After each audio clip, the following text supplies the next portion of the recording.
20واں پارہ اور سورۃ القصص آیت نمبر 14، صفحہ نمبر 349، 20واں پارہ سورۃ القصص اور آیت نمبر 14۔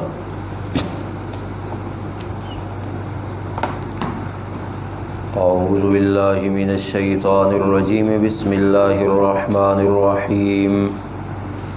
وَلَمَّا بَلَغَ أَشُدَّهُ وَاسْتَوَىٰ آتَيْنَاهُ حُكْمًا وَعِلْمًا وَكَذَلِكَ نَجْزِي الْمُحْسِنِينَ۔ صدق اللہ العظیم۔ اللہم صلی علی سیدنا و مولانا محمد وعلی آل سیدنا و مولانا محمد وبارک وسلم ثم صلی علیہ۔ اصل ہمارا سبق تو سورہ یونس کا حصہ ہے، جہاں حضرت موسیٰ علیہ السلام کا واقعہ نقل کیا گیا۔ حضرت موسیٰ علیہ السلام کا واقعہ اس لیے سنایا گیا تاکہ حضرت صلی اللہ علیہ وسلم کے مخاطب وہ لوگ جو نہیں مان رہے تھے انہیں یہ بات بتائی جائے کہ سابقہ انبیاء کرام میں سے حضرت موسیٰ علیہ السلام بھی اللہ کی وحدانیت کا مسئلہ لے کر کے فرعون کے پاس آئے اور فرعون نے نہ مانا، جس کے نتیجے میں اسے صفحہ ہستی سے مٹا دیا گیا۔ اگر تم بھی مسئلہ توحید کا انکار کرو گے اور شرک پر اڑے رہو گے تو تمہارا انجام بھی ایسا ہی ہوگا۔ اور موسیٰ علیہ السلام کا واقعہ عموماً سنا کر کے آپ صلی اللہ علیہ وسلم کو بھی حوصلہ دیا جاتا ہے کہ میرے حبیب صلی اللہ علیہ وسلم آپ بھی بہادر بن کے مسئلہ بیان کیجئے، جس طریقے سے حضرت موسیٰ علیہ السلام نے بہادر بن کے مسئلہ بیان کیا۔ قرآن کریم میں سب سے زیادہ حضرت موسیٰ علیہ السلام کا قصہ مذکور ہے۔ پچھلے درس میں بھی یہ بات کی تھی کہ قرآنی جتنے بھی قصص اور واقعات ہیں وہ کانوں کے چسکے کے لیے نہیں ہیں، بلکہ ان کے اندر سبق کی بات موجود ہوتی ہے، عقیدے کا سبق ہوتا ہے، عمل کا سبق ہوتا ہے، معاملات کی درستگی کی بات ہوتی ہے۔ اور اسی لیے قرآن کریم ان واقعات کے مختلف پہلو ذکر کرتا ہے۔ ایسے نہیں ہے جیسے کوئی کہانی اور ناول اور ڈائجسٹ ہو اور اس کے سارے پہلو ڈسکس کیے جاتے ہیں، ایسے نہیں۔ قرآنی قصص اور واقعات میں جو پہلو مقصودی ہوتا ہے اس مقصودی پہلو کو ذکر کیا جاتا ہے اور غیر مقصودی پہلو کو حذف کر دیا جاتا ہے۔ چنانچہ موسیٰ علیہ السلام کا قصہ پورے قرآن کریم میں کثرت کے ساتھ اور مختلف پہلو اس کے مختلف جگہوں پر بیان کیے گئے۔ پچھلے درس میں نے بات عرض کی تھی کہ کوشش یہ ہوگی کہ قرآن کریم کی ترتیب میں موسیٰ علیہ السلام کے قصے کو دیکھا جائے کہ اس کی ترتیب کیا ہے۔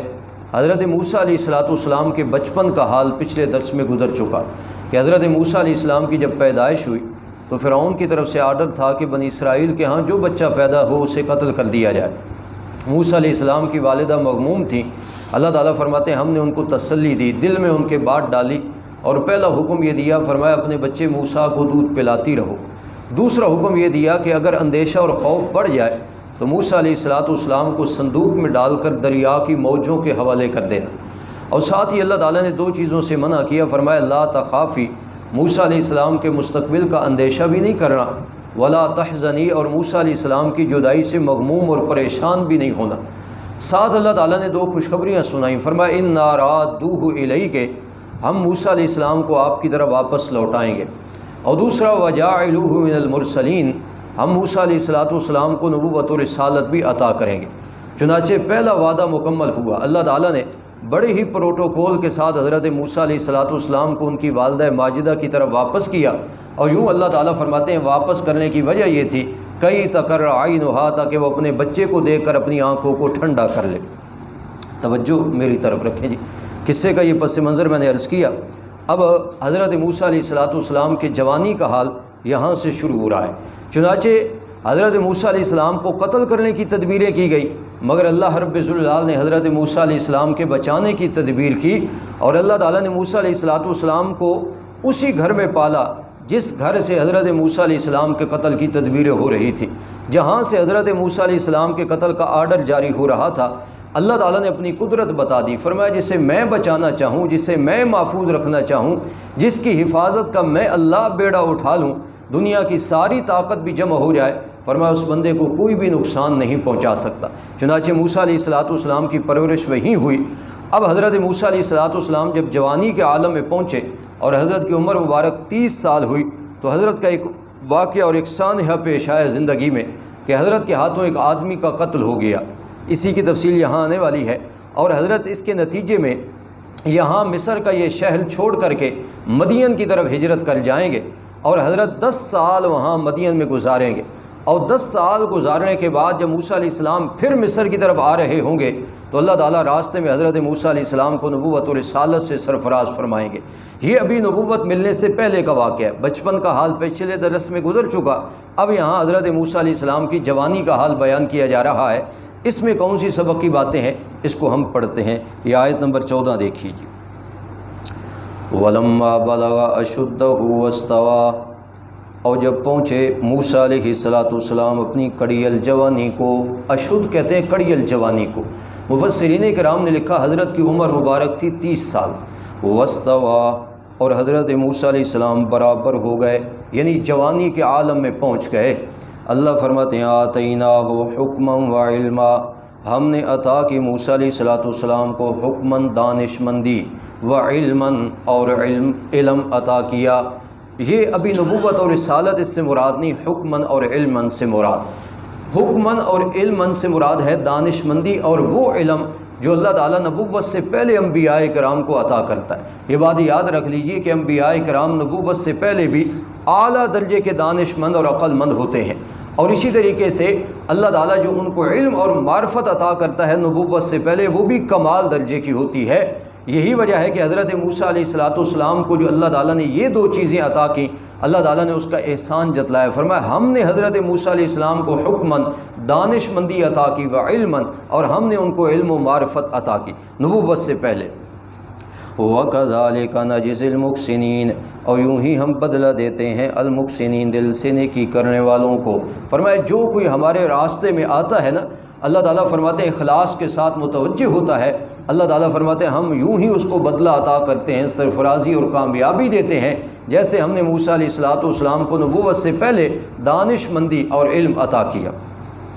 اب حضرت موسیٰ علیہ السلام کی اس جوانی کے عالم کا ایک واقعہ بیان کیا جا رہا ہے جو سورہ قصص کی ان آیات میں ہے۔ اب اس سے پہلے میں نے آپ کو عرض کیا تھا حضرت موسیٰ علیہ السلام کا تعلق بنی اسرائیل کے ساتھ تھا، اور یہ محکوم قوم تھی فرعونیوں کی، فرعونیوں کو ان پر تسلط اور حکومت اور اقتدار حاصل تھا۔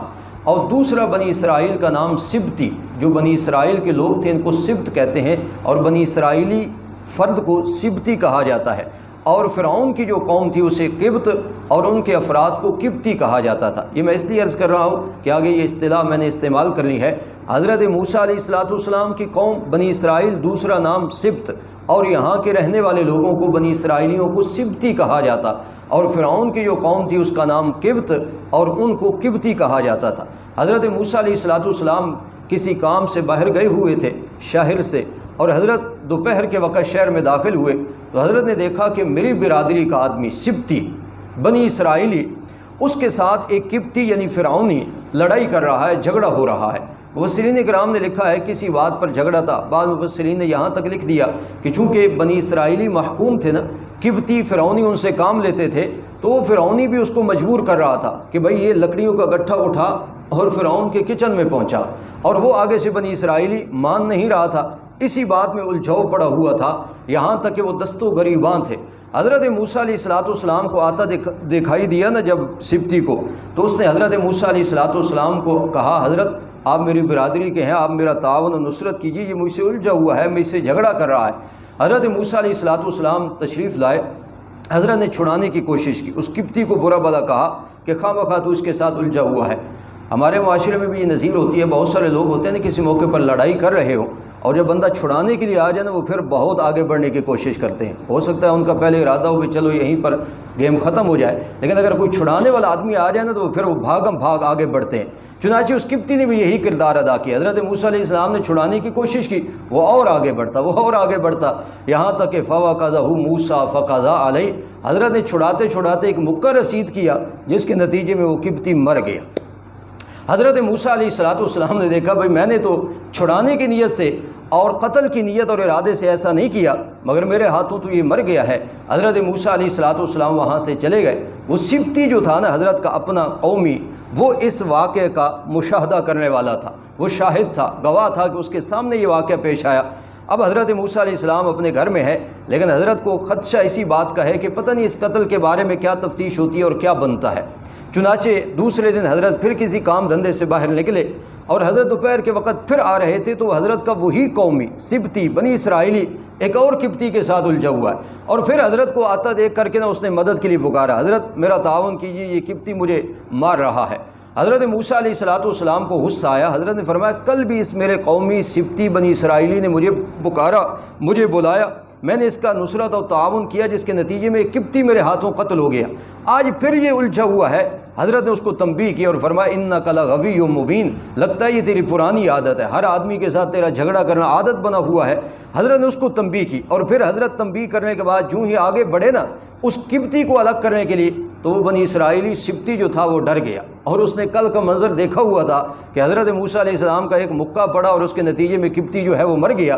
فوراً اس کو غلط فہمی ہوئی اور حضرت موسیٰ علیہ السلام کو آگے بڑھتا دیکھ کر کے وہ کہنے لگا حضرت معلوم پڑتا ہے آپ کا ارادہ آج مجھے قتل کرنے کا ہے. جوں ہی اس نے یہ بات کہی نا اس ساتھ یہ بھی اشارہ دیا، اس نے کہا جس طرح کل آپ کے ہاتھوں قبطی کا قتل ہوا ہے، وہ جو قبطی اور فرعونی اس بنی اسرائیلی سے الجھا ہوا تھا نا اس کے کان میں بات پڑی. اس نے کہا ادھر قتل کی تفتیش ہو رہی ہے، قاتل نہیں مل رہا اور اب معلوم پڑ گیا ہے کہ قاتل اور کوئی نہیں حضرت موسیٰ علیہ السلام ہی ہیں. اس نے جا کر فرعون کو آگاہ کیا. فرعون کی طرف سے وارات گرفتاری جاری ہوئے. اس پر حضرت موسیٰ علیہ السلام ہجرت کر کے مدین تشریف لے گئے. یہ میں نے قصے کا اختصار عرض کیا، باقی تفصیلی باتیں ضمن میں آ رہی ہیں. دیکھیے وَدَخَلَ الْمَدِينَةَ عَلَى حِينِ غَفْلَةٍ، اور داخل ہوئے حضرت موسیٰ علیہ السلام المدینہ شہر میں علی حین غفلتن، غفلت کے وقت، من اہلہا شہر والوں پر، یعنی وہ آرام کر رہے تھے، اپنی کسی معمول میں مصروف تھے. حضرت اس وقت داخل ہوئے. فوجدا فیہا، پس پایا حضرت نے اس شہر کے اندر رجلین، دو آدمیوں کو، یقتتلان، جو باہم آپس میں لڑ رہے تھے. ھذا من شیعتہ، یہ آدمی حضرت کے گروہ کا تھا، شیعہ گروہ کو کہتے ہیں. وھذا من عدوہ، اور یہ دوسرا آدمی تھا حضرت کا دشمن یعنی قبطی فرعونی. قرآن نے تعارف بھی بتا دیا کہ یہ دو لڑنے والے کون تھے، ایک سبطی اور ایک قبطی. فاستغاثہ الذی من شیعتہ، پس مدد کے لیے پکارا اس آدمی نے جو حضرت کے گروہ میں سے تھا، علی الذی، اس شخص کے مقابلے میں، من عدوہ، جو حضرت موسیٰ علیہ السلام کا دشمن تھا یا اس بنی اسرائیلی کا دشمن تھا. اس نے اس کے خلاف مدد کے لیے حضرت موسیٰ علیہ السلام کو پکارا، حضرت مجھے چھڑائیے، یہ تو مجھے مار رہا ہے. حضرت تشریف لائے، جیسے میں نے عرض کیا، حضرت نے چھڑانے کی کوشش کی مگر وہ قبطی آگے ہی بڑھ رہا تھا. فوقذہ موسیٰ فقضیٰ علیہ، پس موسیٰ علیہ السلام نے ایک مکہ مارا، فقضیٰ علیہ، اور اس کا کام تمام ہو گیا. اس مکے کے نتیجے میں یاد رکھیے حضرت کا ارادہ اور قصد نہیں تھا. اور یہ بات بھی جان رکھیے اہل السنت والجماعت کا یہ مسلمہ عقیدہ ہے کہ تمام کے تمام انبیاء کرام معصوم عن الخطا ہوتے ہیں. معصوم عن الخطا کا مطلب کہ گناہ ہونا تو کجا، گناہ کا ارادہ بھی انبیاء کرام کے دلوں میں پیدا نہیں ہوتا، نبوت سے پہلے بھی اور نبوت کے بعد بھی. اور سورہ یوسف میں اللہ تعالیٰ نے حضرت یوسف علیہ السلام کا جہاں تذکرہ فرمایا نا، وہاں اللہ تعالیٰ نے یہ کمال ذکر کیا، کذالک لنصرف عنہ السوء والفحشاء، فرمایا یہ ہمارا ہی کمال ہے کہ ہم نے حضرت یوسف علیہ السلام سے گناہ اور بے حیائی کو ہٹائے رکھا. اب دیکھیں نا انداز، اللہ فرماتے ہیں ہم نے ہٹائے رکھا اس گناہ کے ارادے کو اور بے حیائی کو. اس لیے عموماً میں کہتا رہتا ہوں گناہ کے باب میں ہمیں حکم یہ ہے کہ ہم گناہ سے دور رہیں اور گناہ کو خود حکم دیا جاتا ہے نبوت کے باب میں کہ وہ انبیاء کرام سے دور رہے۔ اس لیے انبیاء کرام کا یہ شان، یہ مقام اور مرتبہ ہے کہ وہ نبوت سے پہلے بھی گناہ کے ارادے سے محفوظ ہوتے ہیں اور نبوت کے بعد بھی۔ یہ اللہ تعالیٰ نے شان اور کمال عطا کیا ہوتا ہے۔ حضرت موسیٰ علیہ السلام کے ہاتھوں جو قتل ہوا یہ قصداً نہیں تھا، ارادتاً نہیں تھا، اس لیے اس پر گناہ اور معصیت کا اطلاق نہیں ہو سکتا کہ کوئی آدمی قرآن کا یہ مقام پڑھے اور کہے دیکھو موسیٰ علیہ السلام نے ایک بندہ مارا اور کسی کا قتل تو بہت بڑا جرم ہے لہذا حضرت موسیٰ علیہ السلام نے یہ گناہ کیا۔ نہیں، یہ قطعاً گناہ نہیں، ارادہ بھی نہیں تھا، قصد بھی نہیں تھا، حضرت تو چھڑانا چاہتے تھے، بس اسی چھڑاوے کے درمیان ہی اسے مکہ پڑا اور اس کے نتیجے میں وہ قبطی مر گیا۔ یہی وجہ ہے کہ اس قتل پر قصاص کا حکم بھی نافذ نہیں ہوتا تھا۔ اگر قصاص کا حکم نافذ ہوتا نا تو حضرت موسیٰ علیہ السلام نیکوکار ہیں، اللہ نے علم و معرفت عطا کی ہے، اگرچہ نبوت نہیں ملی، اگر اس قتل پر قصاص لاگو ہوتا تو حضرت موسیٰ علیہ السلام مصر چھوڑ کر کے مدین نہ جاتے بلکہ قصاص کے لیے اپنے آپ کو پیش کرتے، اس لیے کہ اللہ کا جو نبی ہوتا ہے اس کے ذمے کسی بندے کا حق بھی باقی نہیں رہتا۔ اس لیے مفسرین کرام نے لکھا یہ معصیت گناہ نہیں تھا، اس لیے اس پر قصاص بھی لاگو نہیں ہوا۔ حضرت موسیٰ علیہ السلام کو ہاں اتنا اندیشہ تھا کہ قبطیوں کا بندہ میرے ہاتھوں مرا ہے، وہ کوئی نہ کوئی اس کے بدلے میں مجھے سزا دیں گے جو اپنے ان کے من میں آئے گی، اس لیے حضرت بشری تقاضے سے یہ شہر چھوڑ کر کے مدین تشریف لے گئے۔ فَوَقَدَهُ مُوسَىٰ فَقَضَىٰ عَلَيْهِ، پس مکہ مارا حضرت موسیٰ علیہ السلام نے اس قبطی کو، فَقَضَىٰ عَلَيْهِ، پس اس کا کام برابر ہو گیا۔ قال، حضرت موسیٰ علیہ السلام کسر نفسی کرتے ہوئے کہنے لگے، هَذَا مِنْ عَمَلِ الشَّيْطَان، یہ شیطان کے عمل کی وجہ سے ہے، یعنی اس میں میرا قصور نہیں، میرا جرم نہیں، میں نے تو ارادہ نہیں کیا۔ حضرت نے کسر نفسی اور اپنی عاجزی اور انکساری کا ذکر کیا۔ إِنَّهُ عَدُوٌّ مُضِلٌّ مُبِينٌ، اور شیطان کی طرف نسبت کر کے کہنے لگے إِنَّهُ عَدُوٌّ، بے شک وہ شیطان دشمن ہے، مضل، اور آدمی کو گمراہ کرنے والا ہے، پھسلانے والا ہے، مبین، بالکل واضح۔ قرآن کریم میں جگہ جگہ اللہ تعالیٰ نے اہل ایمان کو یہ بات باور کرائی ہے، فرمایا شیطان تمہارا دشمن ہے۔ یہاں دیکھو نا، اس کی بابت کہا مضل، شیطان پھسلانے والا ہے، گمراہ کرنے والا ہے، اور عجیب عجیب ہتھ کنڈے شیطان استعمال کر کے بندے کو گمراہ کرتا ہے، ایسے ایسے کام بندے کے سامنے لاتا ہے نا کہ بندہ فوراً کرنے پر ایگری ہو جاتا ہے، اور نتیجہ یہ نکلتا ہے کہ آخر شیطان پیچھے ہٹ جاتا ہے اور سارے اس گناہ کا وبال انسان پر آ پڑتا ہے۔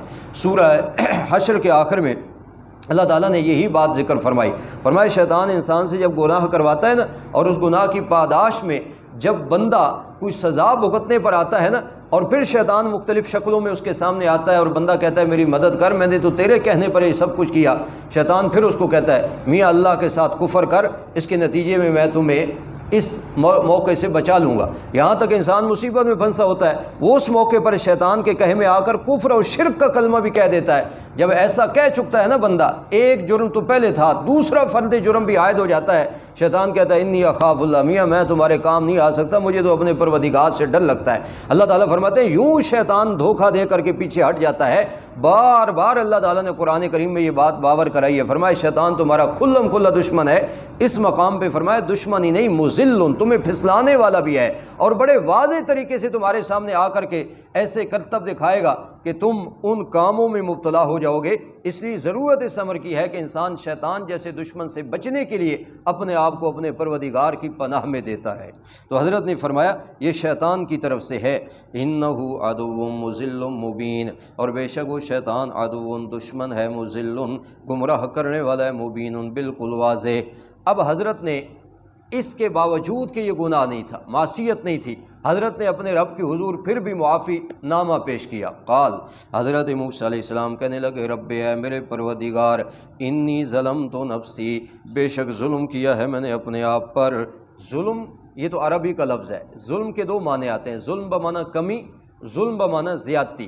یہاں ظلم تو نفسی کا معنی کریں گے میں نے نقصان کیا ہے اپنا، کہ میرے ہاتھوں اس بندے کا بلا قصد و ارادہ قتل ہو گیا، مولا میں اعتراف کرتا ہوں انی ظلمت نفسی، میں نے اپنا قصور کیا ہے۔ یہ حضرت آدم علیہ السلام کی دعا ہے نا ربنا ظلمنا انفسنا، اس میں بھی مفہوم یہ ہے مولا ہم نے اپنا قصور کیا ہے کہ تو نے منع کیا تھا اس ڈک کے قریب جانے سے اور ہم بشری تقاضے سے چلے گئے، مولا اعتراف جرم کرتے ہیں ہم نے اپنا قصور کیا، مولا اب اگر تو معاف نہ کرے اور تو رحمت نہ کرے تو ہم تو خسارے میں پڑنے والے ہیں۔ تو ظلم کا معنی کمی آتا ہے۔ حضرت نے فرمایا انی ظلمت نفسی، بے شک میں نے نقصان کیا ہے اپنا، فاغفر لی، مولا مجھ کو معاف کر۔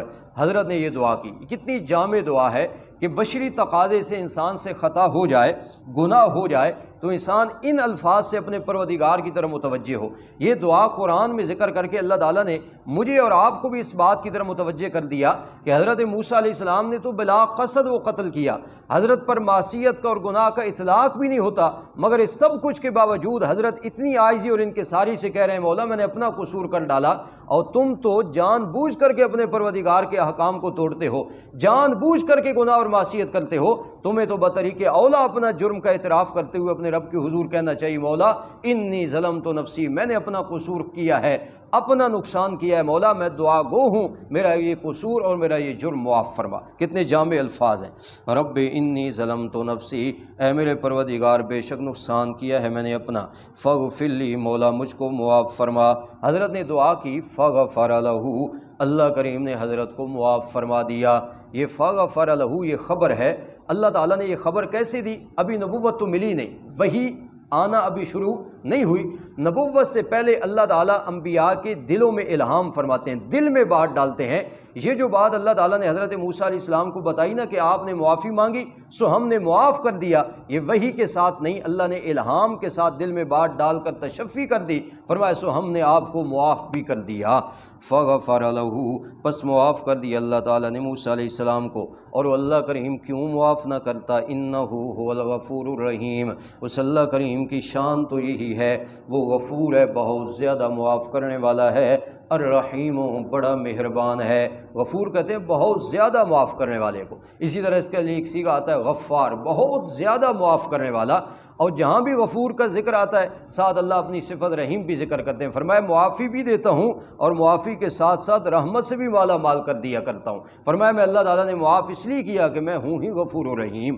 قال رب بما انعمت علی، جب حضرت کو محسوس ہو گیا نا کہ میرے رب نے اس بات پر مجھے معافی دے دی ہے، قال تو حضرت موسیٰ علیہ السلام کہنے لگے رب اے میرے پروردگار، بما انعمت علی، بس سبب اس کے کہ تو نے جو انعام کیا مجھ پر۔ کون سا انعام؟ کہ میری توبہ قبول کر لی، مجھے معافی دے دی۔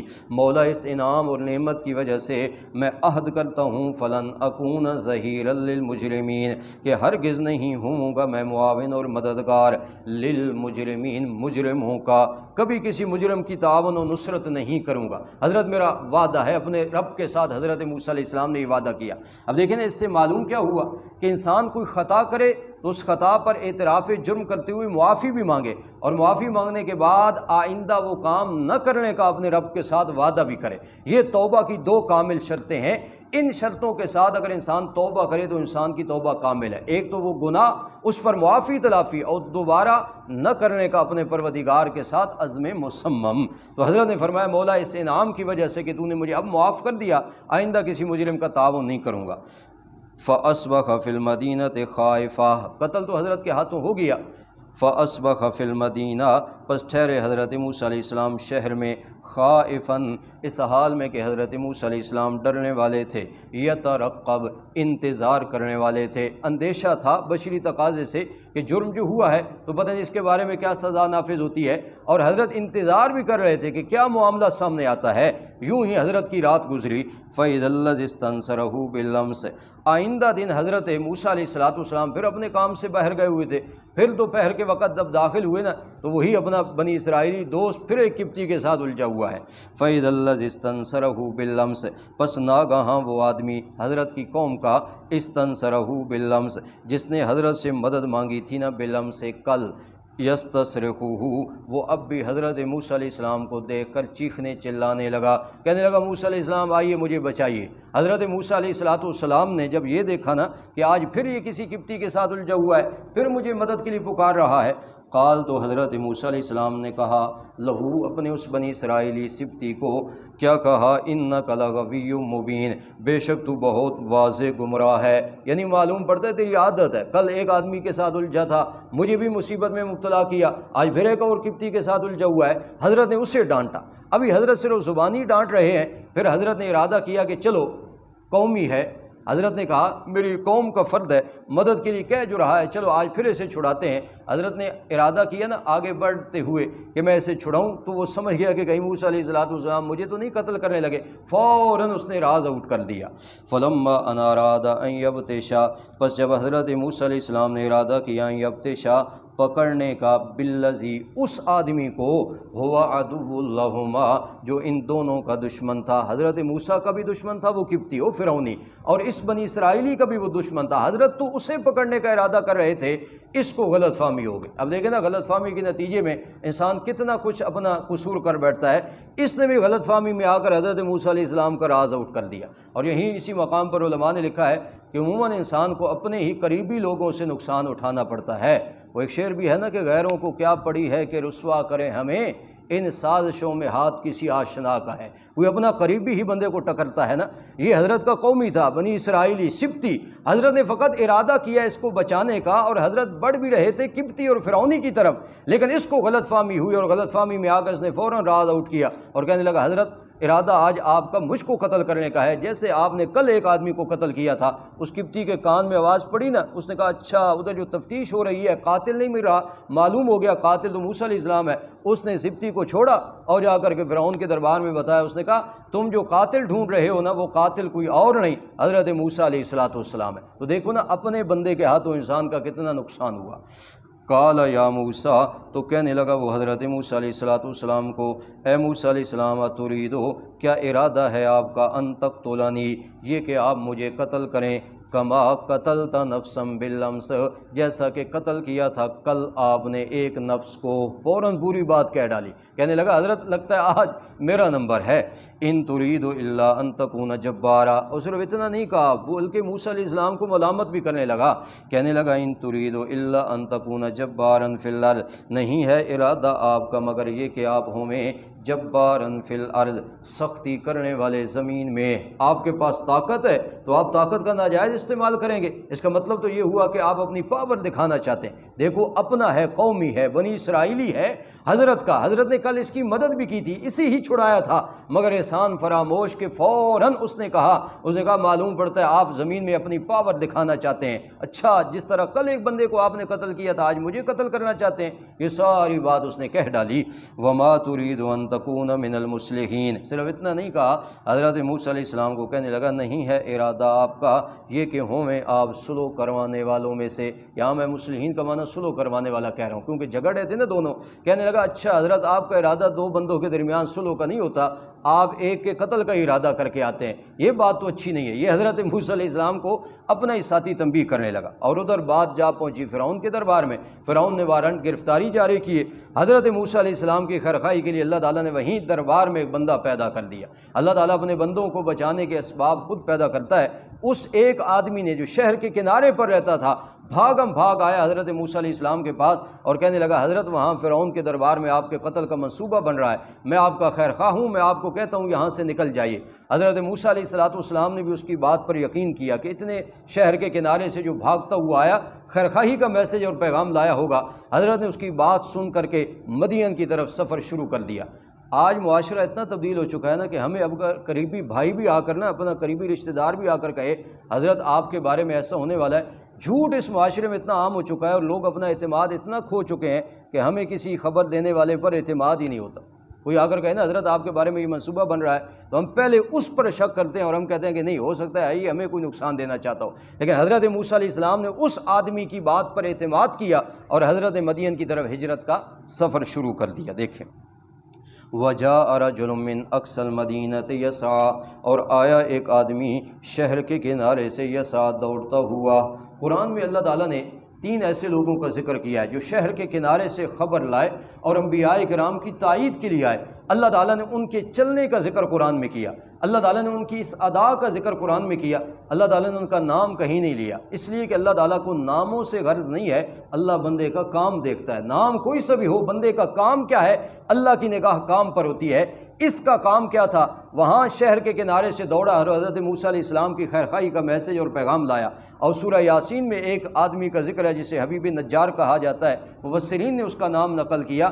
وہ انبیاء کرام کی تائید کے لیے لیے شہر کے کنارے سے دوڑ کر آیا، اللہ نے بھی اس کے دوڑ کر آنے کا ذکر کیا۔ اور سورہ حامیم مومن میں ایک رجل مومن کا ذکر ہے جو حضرت موسیٰ علیہ السلام کے دفاع میں فرعون کی کابینہ کے سامنے کھڑا ہوا اور اس نے ایک جامع معنی تقریر کی، جس کا ذکر اللہ تعالیٰ نے وہاں سورہ حامیم المومن میں کیا۔ وہاں بھی اللہ تعالیٰ نے اس کی صفت ذکر کی، رجل مومن، فرمایا وہ مرد مومن تھا۔ اللہ تعالیٰ نے تینوں کا نام ذکر نہیں کیا، اس لیے کہ اللہ کو نام سے غرض نہیں، اللہ بندے کا کام دیکھتا ہے کہ کام کیا کر رہا ہے۔ وجاء رجل من اقصى المدینۃ یسعی، اور آیا ایک آدمی شہر کے کنارے سے یسعی، دوڑتا ہوا۔ دیکھیں نا اس کے دوڑنے کی ادا کو اللہ نے قرآن میں ذکر کیا۔ قال، اور آ کر کے کہنے لگا، یا موسیٰ، اے موسیٰ علیہ السلام، ان الملأ یأتمرون بک، بے شک سردار اور وڈیرے مشورہ کر رہے ہیں تیرے بارے میں، لیقتلوک، تاکہ وہ تجھے قتل کر ڈالیں۔ ادھر تیرے قتل کے مشورے ہو رہے ہیں۔ فخرج، لہٰذا یہاں سے نکل جائیے، انی لک من الناصحین، اور میں یہ آپ کو پیغام اس لیے دے رہا ہوں کہ بے شک میں آپ کے واسطے ہوں من الناصحین، خیر خواہوں میں سے، حضرت خیر خواہی کے جذبے کے ساتھ آیا ہوں، لہٰذا یہاں سے نکل جائیے۔ فخرج منہا، حضرت موسیٰ علیہ السلام نے اس کی بات پر اعتماد کیا اور موسیٰ علیہ السلام اس مصر کے شہر سے نکل کھڑے ہوئے، خائفا یترقب، مگر کیفیت کیا تھی؟ خائفاً، حضرت موسیٰ علیہ السلام اندیشہ کرنے والے تھے، یترقب، اور انجام کا حضرت موسیٰ علیہ السلام انتظار کرنے والے تھے۔ مگر اس سفر میں حضرت موسیٰ علیہ السلام نے مدد کے لیے اپنے رب کو پکارا اور کہنے لگے حضرت موسیٰ علیہ السلام، رب نجنی من القوم الظالمین، اے میرے پروردگار نجات دے مجھ کو القوم الظالمین، ظالم قوم سے، فرعونیوں سے، مولا نجات دے، وہ میرے قتل کے در پہ ہیں۔ اب دیکھیں نا، یہ جملہ حضرت موسیٰ علیہ السلام کا یہ ایک عقیدہ دیتا ہے، مسلک الانبیاء فی مسألۃ الدعاء، تمام کے تمام انبیاء کرام کا مسلک یہ ہے کہ جب بھی دعا کرنی ہے تو صرف کس سے کرنی ہے؟ اللہ سے۔ جب بھی غائبانہ پکارنا ہے تو صرف اللہ کو پکارنا ہے۔ جب بھی مدد مانگنی ہے تو صرف اللہ سے مانگنی ہے۔ یہ انبیاء کرام کا مسلک ہے، ان کی دعوت ہے، ان کا مشن ہے۔ انہوں نے اپنی امتوں کو بھی یہی درس دیا، اور جب انہیں خود ضرورت پڑی مدد کی تو انہوں نے دامن صرف اور صرف اللہ کے سامنے پھیلایا۔ رب نجنی من القوم الظالمین، حضرت موسیٰ علیہ السلام کہنے لگے، اے میرے پروردگار۔ اب دیکھیں نا انداز کیا ہے دعا مانگنے کا، رب۔ جتنی بھی دعائیں قرآن میں مذکور ہیں نا، وہ انہی الفاظ کے ساتھ ہیں، رب یا ربنا۔ انبیاء نے اپنے پروردگار کو کہا یا رب، یا ربنا، اس لفظ کے ساتھ اپنے پروردگار کو مخاطب کیا اور اپنے پروردگار کے سامنے ہی مدد کے لیے دامن پھیلایا۔ رب نجنی من القوم الظالمین، اے میرے پروردگار نجات دے مجھ کو قوم ظالم سے۔ اللہ تعالیٰ نے پھر حضرت موسیٰ علیہ السلام کی نجات کا انتظام فرمایا۔ حضرت یہاں کئی دنوں اور راتوں کا سفر کر کے مدین میں جا پہنچے، اس کا ذکر آئندہ کے درس میں آئے گا۔ اس سے ایک بات معلوم یہ ہوئی کہ انسان جو ہے نا، وہ معصیت اور گناہ اور خطرے کی جگہ پر ٹھہرے نہیں، بلکہ وہاں سے اپنے آپ کو نکالے۔ یہ کوئی اللہ تعالیٰ کی توکل اور اس کے بھروسے کے منافی نہیں، اس لیے کہ دنیا عالم اسباب ہے، اور عالم اسباب میں انسان کو بتایا گیا ہے کہ وہ اپنی جان کو بچائے۔ یہ نہیں کہ اپنی جان کو خطرے میں ڈالے، جان کا بچانا جان کا حق ہے انسان پر۔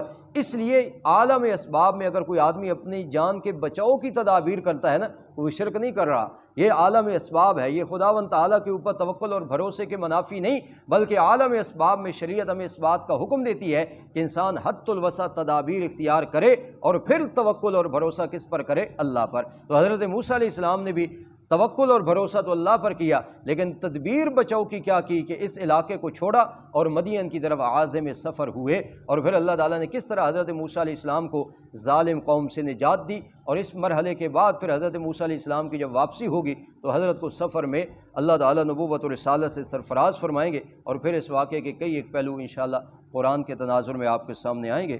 دعا ہے اللہ رب العزت سے اللہ عمل کی توفیق۔